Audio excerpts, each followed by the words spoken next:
Salut à vous les agris, bienvenue dans cette nouvelle vidéo et bienvenue dans ce nouveau format que je voulais faire depuis un petit bout de temps déjà. Comme vous, je pense, je suis encore passionné par le machinisme agricole et je voulais vous proposer cette vidéo de survol un peu des concepts agricoles qui ont été plus ou moins, pas forcément oubliés, mais en tout cas qui sont plus d'actualité aujourd'hui.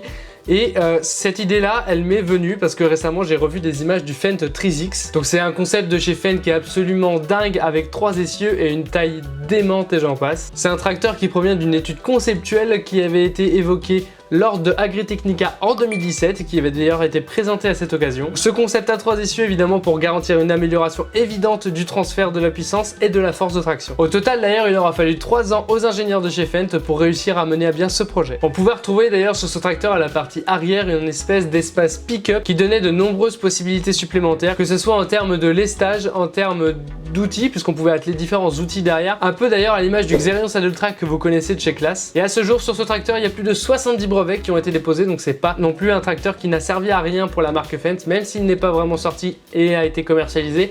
Ça a tout de même été un tracteur qui a beaucoup fait évoluer le machinisme agricole, en tout cas chez la marque Fendt. Et je vais vous parler un petit peu de la fiche technique d'ailleurs de ce tracteur, parce que entre nous c'était assez fou. Donc au niveau moteur, il embarque un moteur MAN de 12 litres 4 de cylindrée sur 6 cylindres, pour nous donner une puissance de 540 chevaux et une vitesse approximative de 65 km/h. Donc dans ce qui est fascinant d'ailleurs dans ce tracteur, c'est notamment son réservoir, avec 1360 litres de réservoir de carburant, soit clairement autant voire plus qu'une batteuse actuelle. Et en même temps ça se comprend, puisque le tracteur à lui tout seul fait déjà 19 tonnes, ce qui est absolument énorme, et 7,60 m de long. Je voudrais énormément vous présenter ce tracteur, malheureusement je crois qu'il n'y en a qu'un seul en Allemagne à l'usine Fendt d'ailleurs, mais a priori le constructeur allemand réfléchit toujours sur ce projet et ils décideront peut-être un jour ou non de produire cet engin, ou plutôt un dérivé qui serait plus adapté aux exploitations classiques européennes, car c'est vraiment quelque chose qui était plus dédié pour l'Europe de l'Est. Mais officiellement à ce jour Fendt n'a toujours pas donné officiellement de suite à ce tracteur. Et si le concept à 3 roues vous a plu, je vous présente maintenant le Deutz-Fahr Acrotron Triple XL. Donc ce tracteur là de la marque Deutz, c'était également une étude conceptuelle qui avait été réalisée par Deutz-Fahr et DTU, et taillé d'ailleurs plutôt pour les exploitations d'Europe de l'Est où ses gabarits étaient relativement plus fréquents. Il a été donc présenté à Agritechnica pour la première fois en 2009 et ce tracteur a une description totalement folle avec 4 essieux moteurs, un châssis articulé, le tout emmené par un moteur V8 de 16 litres de cylindrée pour une puissance avoisinant les 600 chevaux. Là encore une longueur démesurée avec 8,91 m d'empattement et une largeur de 2,85 m. Par rapport à la longueur, je trouve que la largeur est pas extrêmement folle,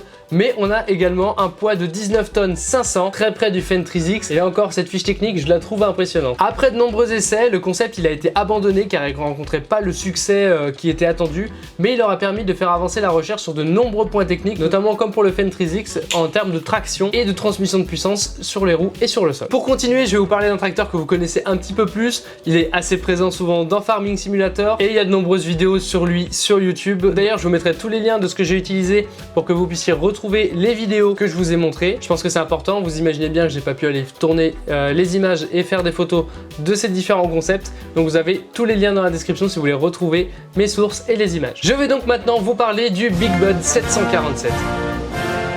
Vous le connaissez forcément, vous l'avez forcément déjà vu, c'est un tracteur qui avait été construit à Havre dans le Montana et non au Havre en France évidemment, en 1977. C'est un tracteur qui développe 1100 chevaux et il a été, d'après ses propriétaires et ses exposants, le plus grand tracteur agricole au monde. Une hauteur de 4,27 m, une hauteur de 8,69 m, une largeur de 6,35 m avec les roues jumelées et un poids à vide de 43 tonnes 900.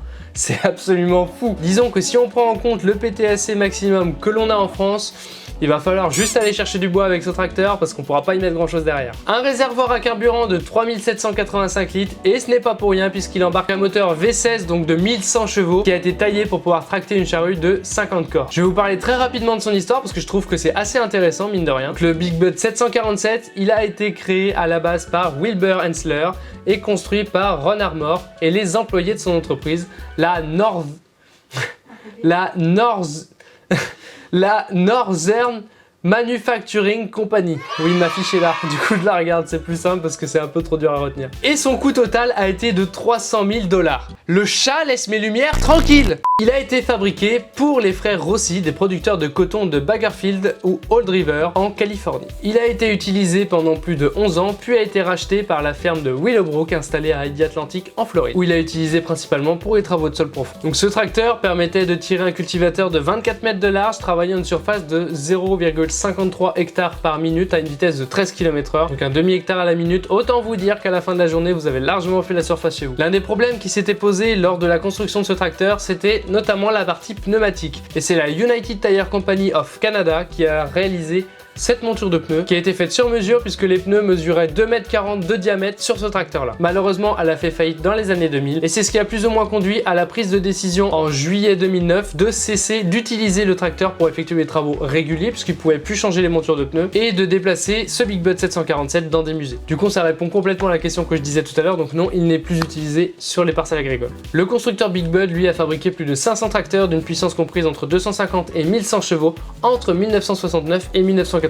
Et il avait été évoqué qu'il pourrait revenir à la production pour concurrencer notamment le quad-track ou encore le versatile. On continue ensuite avec un concept qui n'est pas un tracteur mais cette fois-ci une moissonneuse-batteuse, et ce concept d'ailleurs existe encore à l'heure actuelle et je pense qu'il est encore en développement et qu'on pourrait peut-être le voir tourner. D'ailleurs, si vous avez plus d'infos que moi à ce sujet, n'hésitez pas à me les mettre dans les commentaires. Sachez que je regarde la plupart des commentaires et que j'essaie d'y répondre le plus possible, donc n'hésitez pas, si vous avez des questions ou si vous avez d'autres sujets à aborder, mettez-les moi dans les commentaires. Je vais donc maintenant vous parler de la Tribine T1000. Vous en avez sûrement entendu parler. C'est en effet une moissonneuse qui a été développée en 2016, développée à Newton dans le Kansas et qui a fait ses débuts lors des salons Farm Progress Show et Hunker Harvest Day en 2016. Donc c'est un concept de moissonneuse batteuse articulée où la trémie en fait se trouve à l'arrière, ce qui peut être très pratique notamment en Europe de l'Est ou encore aux États-Unis sur des parcelles assez grandes, puisqu'au final on a quasiment la même capacité que sur un transborder avec 27 tonnes de trémie. Vous imaginez bien que pour cela il ne faut pas moins de 650 chevaux et 2 moteurs Cummins de 6 cylindres de 9 litres pour pouvoir vidanger cette trémie à hauteur de 300 litres par seconde, ce qui est absolument énorme. C'est une batteuse qui peut accueillir des coupes jusqu'à 15 mètres et qui peut notamment marcher en crabe. Je n'ai pas beaucoup d'infos sur cette machine, n'hésitez pas si vous en avez d'autres, mais je trouvais qu'il était important de vous en parler